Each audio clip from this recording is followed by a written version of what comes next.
ঝিনাইদহ জেলার ৬টি উপজেলার ৫টিতেই সাব রেজিস্ট্রারের পদ দীর্ঘদিন ধরে খালি। ফলে জমি কেনাবেচা সহ নানা কাজে ভোগান্তির শিকার হচ্ছেন ৩ উপজেলার হাজার মানুষ। দূর দূরান্ত থেকে কাজে এসে ফিরে যাচ্ছেন অনেকে।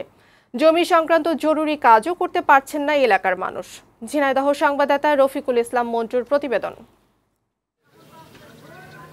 জমি বেচা কিনা, দলিল পত্রসহ বিভিন্ন কাগজপত্র তোলা এমন নানা কাজে প্রতিদিন ভূমি অফিসে আসেন হাজারো মানুষ। ঝিনাইদহ জেলার মানুষকে এসব কাজে দিনের পর দিন ঘুরতে হচ্ছে ভূমি অফিসে। ভোগান্তি ও হয়রানি বাড়ছে তাদের।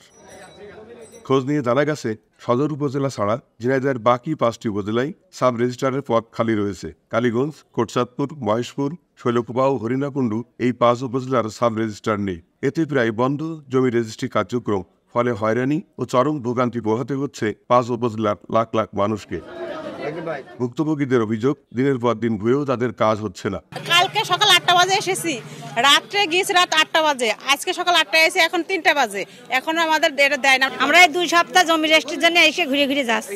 জমি রেজিস্ট্রির সমস্যা হবে বিধায় আগের দিন কমপ্লিট করা কাগজপত্র কমপ্লিট করে গিয়েছি। করে যে গতকাল আইছি, গতকাল আমাদের রেজিস্ট্রি হয়নি। ওই থেকে বিরক্ত হয়ে চলে যাচ্ছে, আমরাও বিরক্ত হয়ে যাচ্ছি। এখানে আমাদের খুব অতি তাড়াতাড়ি আমাদের একদম সাব রেজিস্ট্রার এখানে দিতে হবে। ভূমি রেজিস্ট্রি বন্ধ থাকায় সরকারের রাজস্ব কমে গেছে। সমস্যা সমাধানে ঊর্ধ্বতন কর্তৃপক্ষকে জানানো হয়েছে বলে জানালেন জেলা রেজিস্ট্রার।